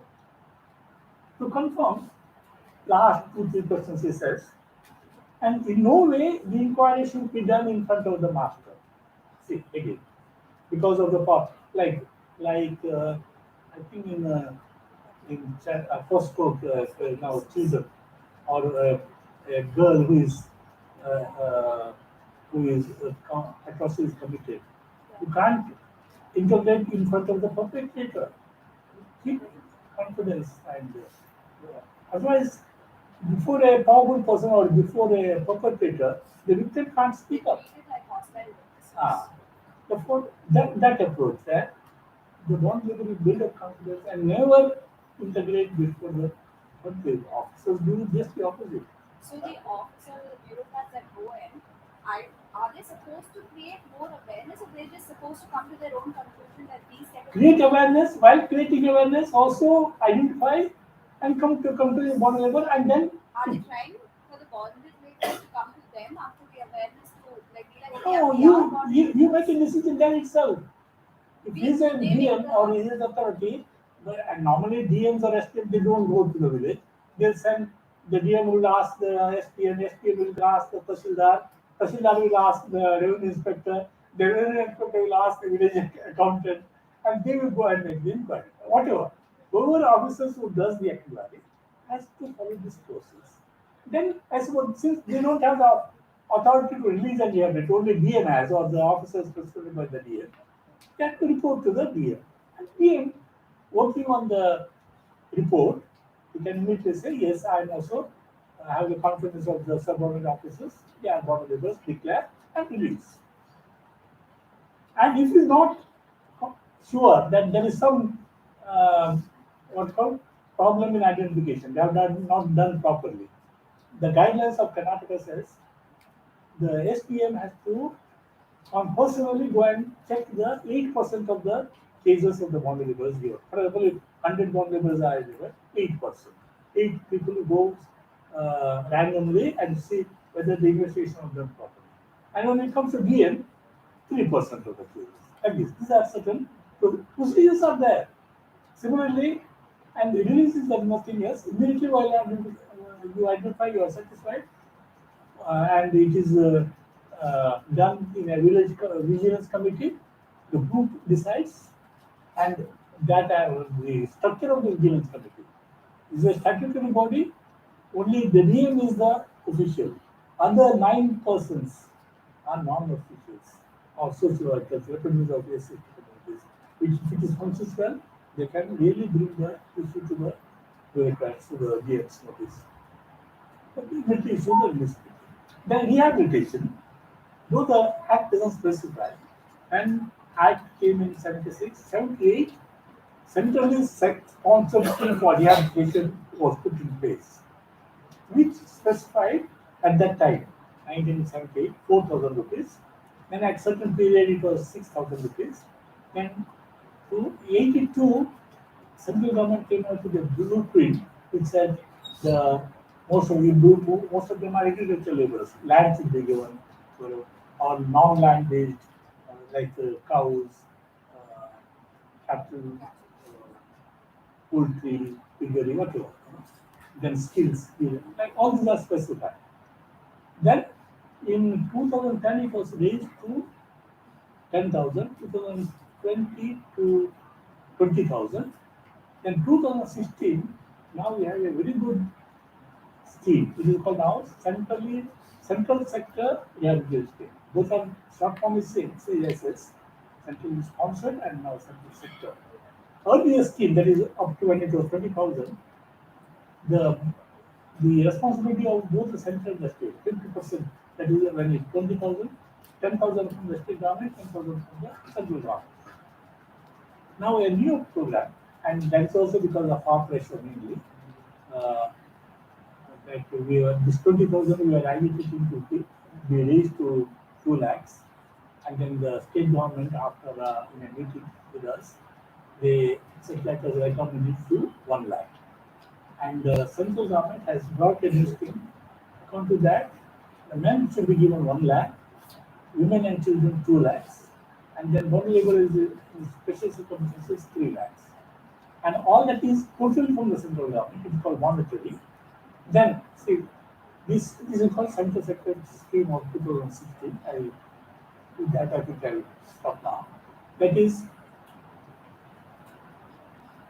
at the time of the release, when the scheme came in 2016, it was 5,000. At the time of the release, out of the 1 lakh, immediately 5 lakhs, 5,000 we had to be given. And each DM, Central gave a money for to create a bond labor fund of 10 lakhs. Every DM should have a fund of 10 lakhs. So that after release, he doesn't have to wait. He's given the support immediately. Now, a little later, within 6 months, it was raised to 20,000. And the last year, 22, it has been raised to 30,000. Out of the 1 lakh, immediately the DM, it doesn't have to apply to the state or to the center for the release of the fund. Immediately gives this 30,000 from the fund that is there at the district level. Then the balance, now here is the catch. 40,000 rupees for Each one, released one. And it is money from center, which is now that what we call bond labor fund of 10 lakhs is kept at the DM, every DM in the entire country. So, no, it is bad. Rehabilitation grant. This is not rehabilitation grant, it is monetary grant. Immediately meets the monetary needs. But for rehabilitation, now for the balance amount, the central government, this scheme has put 2 conditions. One condition is the state government has to work out the rehabilitation program, like this land-based skill and all that, so that the foreign laborer earns a regular income to live on. This monetary it has to be kept in annuity, that is fixed deposit or something. But only out of the that 70,000 when he gets, it has to be kept under annuity. He takes only the interest to meet the requirements of finances. That is one condition. Physical rehabilitation has to be provided by the state. Second, the state government has to provide proof of summary trial and conviction. Then only the balance will be released. Now, the scheme has come in 2016. Nowhere, not a single bond laborer has got this balance 30,000 or balance 1,30,000, 70,000 or 2,70,000 money because of this condition. Linking prosecution. Now, you have seen the entire act. Is bond is all this process of identify, release, linked with prosecution. They are independent processes or the parallel processes. Or rather, identification, release, it should happen first. Then you take. Chronologically afterwards or parallelly. Once you release, then simultaneously also prosecute. So By the executive magistrate, not through the court. so this is the drawback to the This is the drawback where we are agitating that it should be amended. Another drawback of the central, they have come out with their standard operating procedure in 2017. I have given the documents to you just go through it. The standard operating to bring the same, just because there is one organization in Karnataka all over India, it is American based, you would know it. They are very sincere. But they go by this, no, because of the American, then the criminal system, police system could be different, not like ours. What you spoke about, who said, punishment. Because punishment nowhere has been, no DM conducts a summary trial. They should do it. And no punishment is given. Therefore, because punishment is not given, therefore the bond labor system continues. Therefore, you insist on first prosecution. Filing, FIR and complaint and arresting, and then take action for the act. Now this entire SOP, it begins with a complaint can be given to on a complaint received by DM, SPM or the police. Police have been withdrawn. The act very, very clearly has kept, it doesn't say police has no role or duty has no role. Police and regulatory is kept out of the Bond Labor System Act. The Cognizable Act, by its general powers, police can take action, arrest without warrant. So we're saying that there's no fear element to this. That In terms therefore of deterrence happens. Therefore you punish and therefore any social evil will be stopped because of punishment. Or the fear of getting prosecuted at the end of the day. So many people are there. It doesn't. It only change of mindset. Social evils are talking. Like Motor Vehicles Act, yes, or a due punishment offences, that will reduce. But social offences are not either customary social practice or our psychological makeup. And therefore, the upbringing and like now, for example, atrocities on women, gender sensitivity, upbringing, how you bring about a culture where you respect person as a person, not treat a woman is treated as a thing by the man. This has to be changed by upbringing, not by one education, not by punishment. You may punish one person, but the system continues.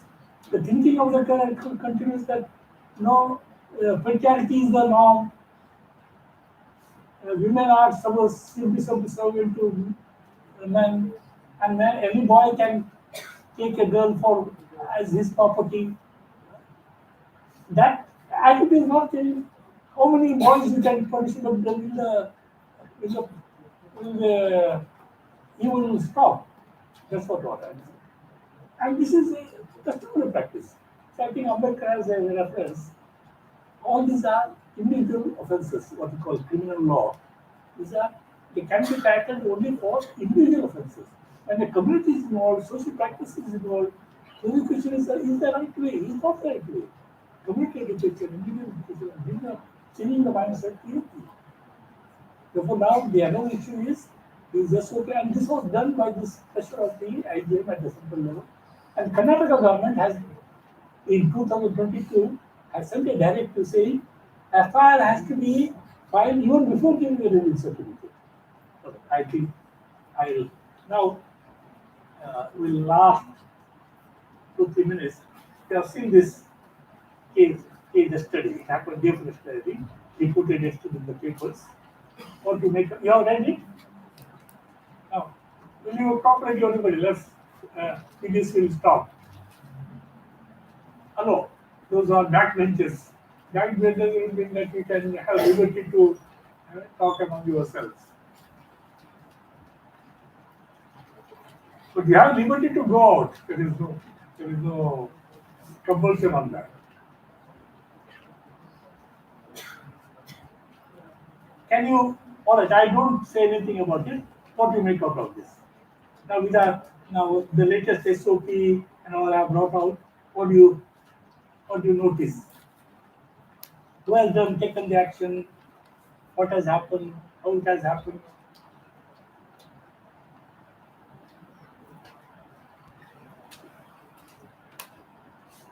Yep. You are supposed to be intelligent students. Even if a new area, at least for the curiosity, can exercise your minds for some time.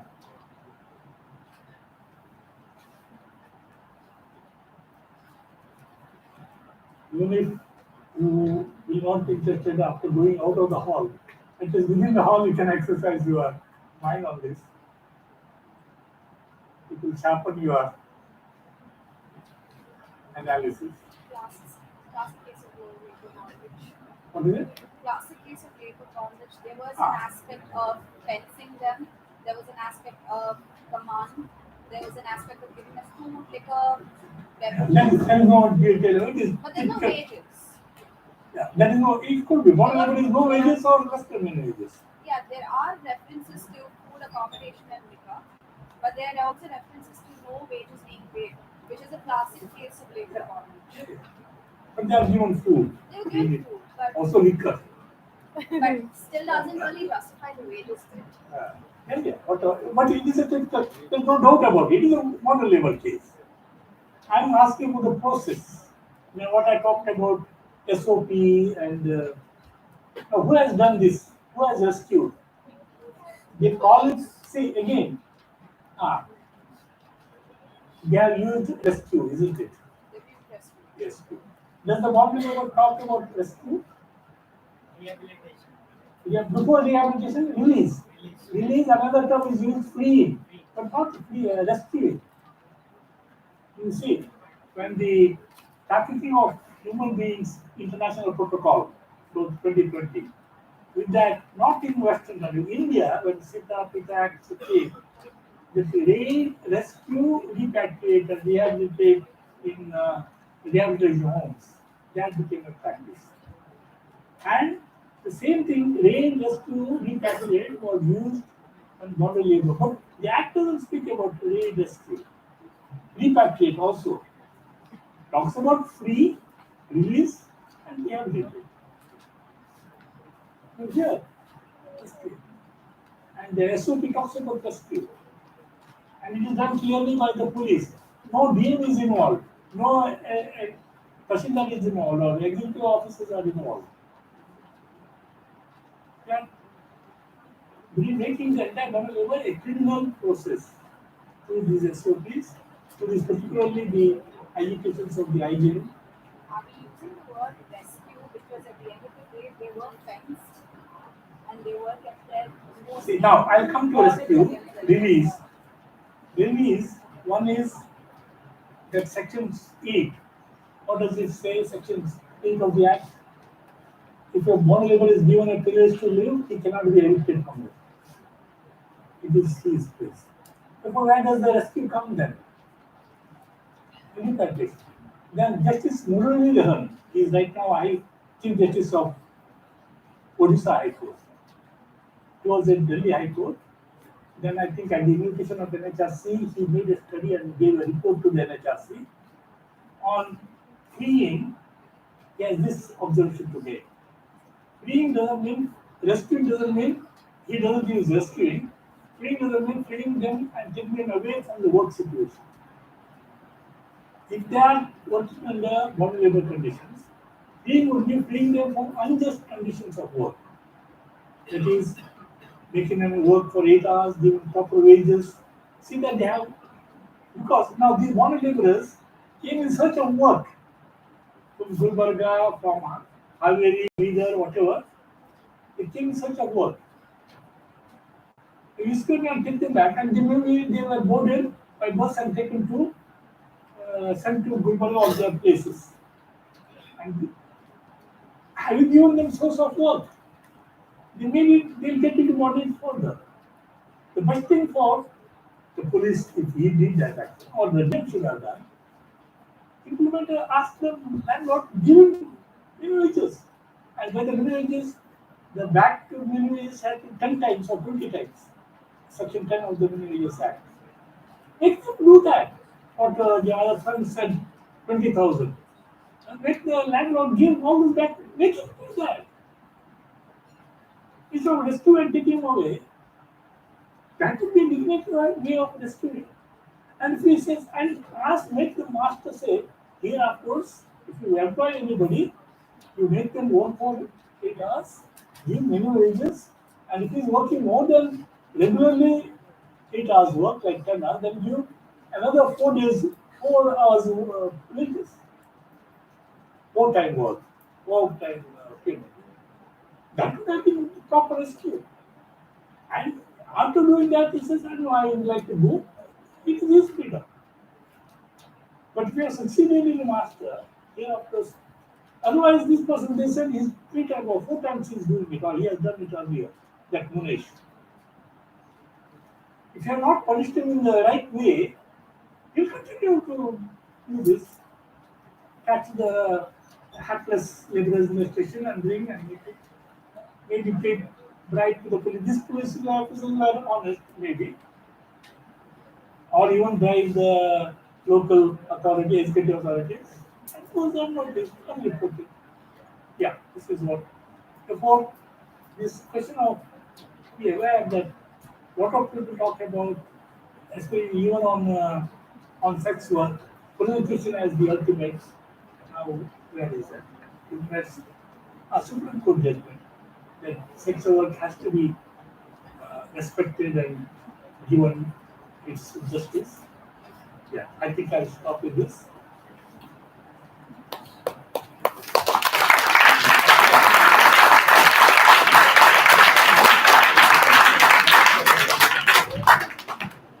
Thank you so much, sir, for your valuable insight. Now I request Ms. Bhavna from 3rd year LLB to deliver the witness.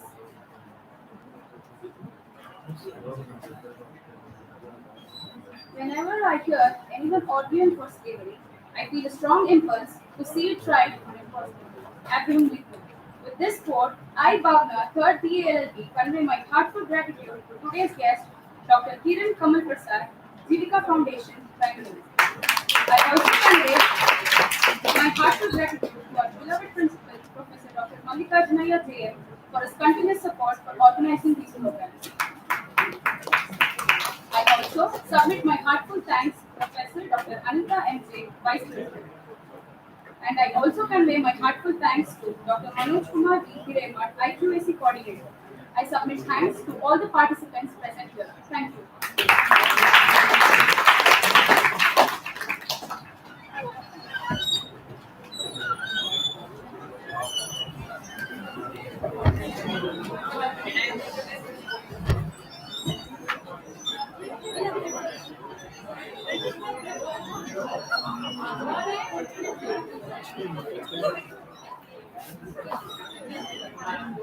One announcement, dear students, at 12:30 in LH19, there is drawing connection with the nature. We'll be giving the drawing sheets, right? Even the pen, or the pencil is enough. Some of the sketches we are giving. If anybody is interested, please join. And drawing is considered as a therapy, and whatever is in your mind, you can draw. Right? It's in LH 12, 12:30. Thank you. Now, so please submit your attendance for second hour and third hour.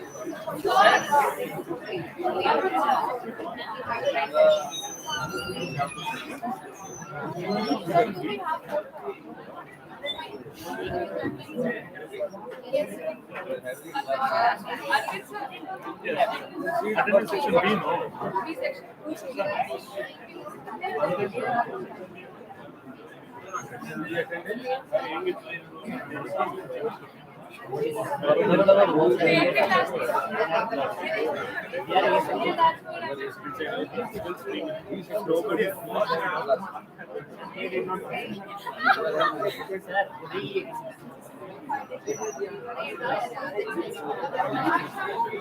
Sir, attendance section, stay behind and take the attendance.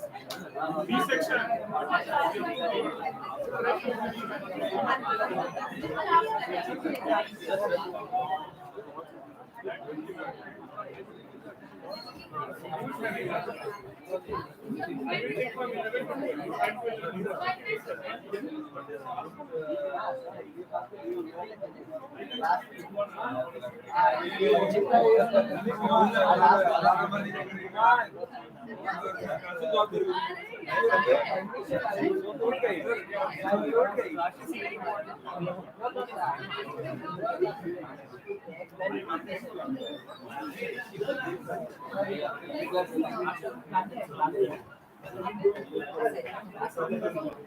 For that, it is already.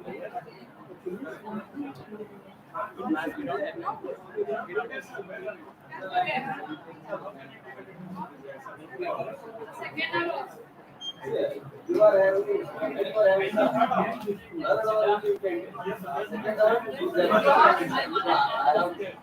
So I will so whatever you are taking that your attendance. That's at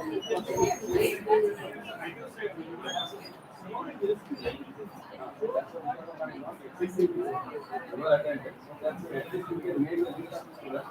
Yes, this is I will put the same one.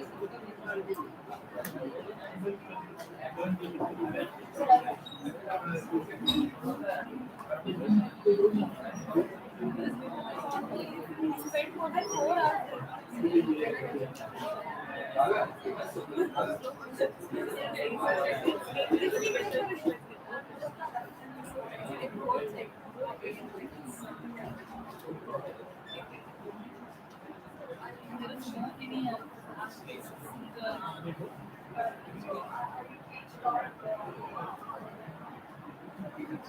It's very nice skin. Please respond to your attendance. Manya, Madhumita, Mohan, Mohit, Shriram, Nilgirish, Vidhi, Nimra, Miran, Nitin, Nivrita, Present, sir. Nivrita S, Present, sir. Panchadanya, Pavana, Present, sir. Pavan Kumar, Pratiksha, Rahul, Rakshit, Ravindran, Janagan, Ali Shankar, Sairaj, Saman, Sanata, Sandeep, Saman, Shambhavi, Shanukesh, Sharanyam, Shashank, Shayadatta, Shreyakumar, Shreyas, Siddharth, Simran, Sakanda, Srishti, Sushant, Swarna Gauri, Tejaswini, Tushara, Uttara, Vaishnavi, Ned Prasad, Vidyashree, Vidisha, Yashvi, Yatish, Yashwant, Zainab. Who's taking the 4th hour? Which class do you have?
அக்கா பார்த்தா அக்கா அழுகுது, நீ பார்த்தா நீ அழுகுற.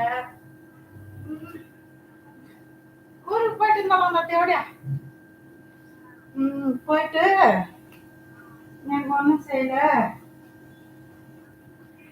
வந்துட்டு அவங்க அக்கா அம்மா பேசிக்கிட்டு வந்துட்டு ஒன்று ஃபோன் நான் திட்டினேன். என்னக்கு கிளம்பி வந்திருக்காங்க. இல்லை போன்லே இருக்கா. எப்போ வர? எப்போ வராங்க?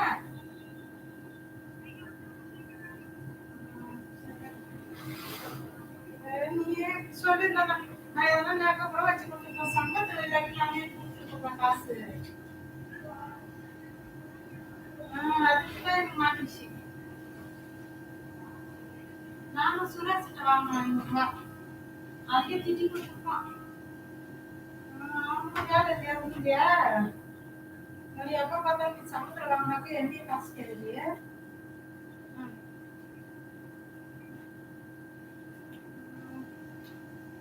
சரிக்கா, நீ பேச டென்ஷன் பண்ணிக்காத.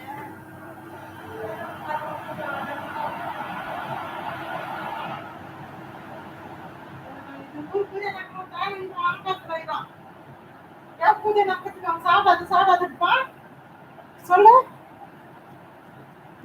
பாக்க என் மூத்த என் பீச்சு சொல்லுவான்.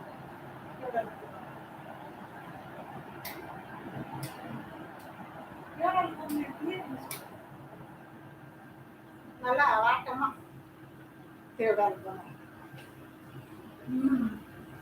அது ஒன்று தான் சாப்பிடாம என்ன தெரியும். ஒரு துணி எடுத்துக்கணும். சரி சாப்பிட்டு டென்ஷன் பண்ணிக்காத. சாப்பிட்டு வேலை செய்யும்.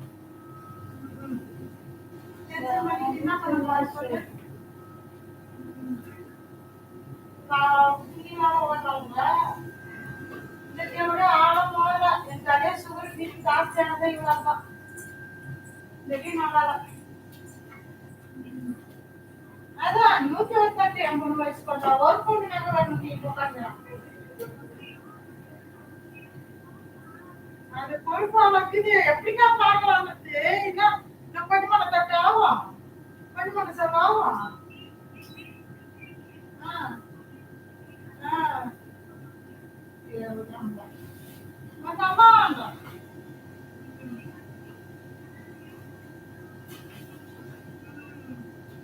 அதே நாக்கு தான் ஆயிடுச்சு. சரிக்கா, சாப்பிட்டு உசார வச்சுட்டு வா. சொன்னா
மேல ஏறலாமா?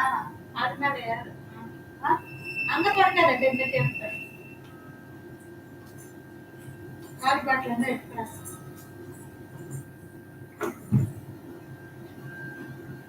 சும்மா இருக்கும்போது இந்த சேர் அது பின்னாடி தரும் சும்மா இருக்குல்ல. சொல்றாங்க புண்ணு செஞ்சுக்கணும் நல்லா போல மக்கள்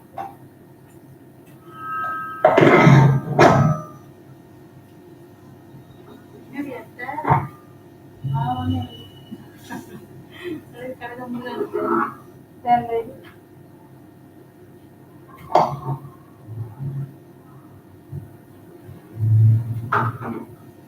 இந்த உழைப்பு இல்லை. அது நம்ம தைச்சாண்டு போவோம். இந்த டேபிள் தெரியுமா? அதுதான் அவ்வளோங்களா?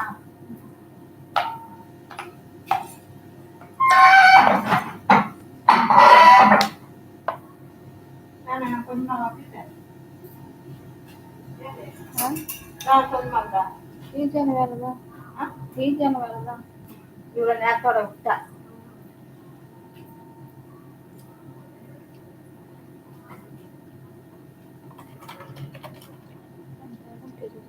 நீ இல்லாட்டி 2 பேர் சேர்ந்து வேற ஒரு ஆள் செஞ்சுக்குமா பெருக்கணும் குறைக்கணும்.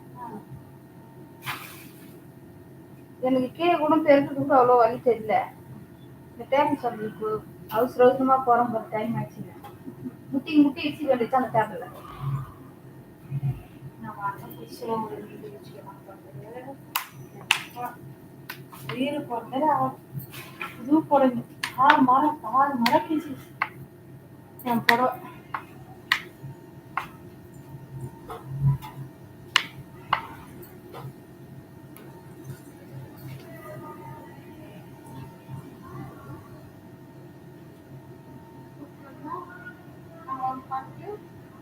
அப்படியே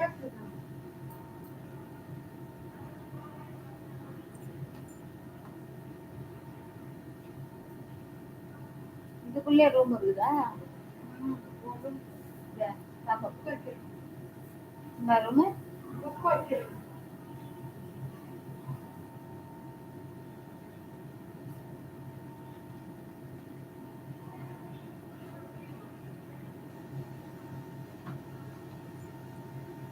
போய் பார்த்துட்டு போன் பண்றியா? ஏன் ரூம் காலியா இருக்குதா பாரு. நீ கொஞ்சம் சேர்ந்துட்டா கொஞ்சம் வேலை ஈஸியா என்ன செய்யணுன்ற ஏன் தான் குறைக்கணும். நாளைக்கு குறைச்சிதாங்க. பேசிட்டு எங்க செஞ்சுருக்காங்க போன் பாரு. கைக்கு எல்லாம் தெரியும் சொல்றான். ஃபோன் பண்ணு எனக்கு. ஆமா சும்மா வேலை வேலை ஃபோன் பண்ணுவாங்க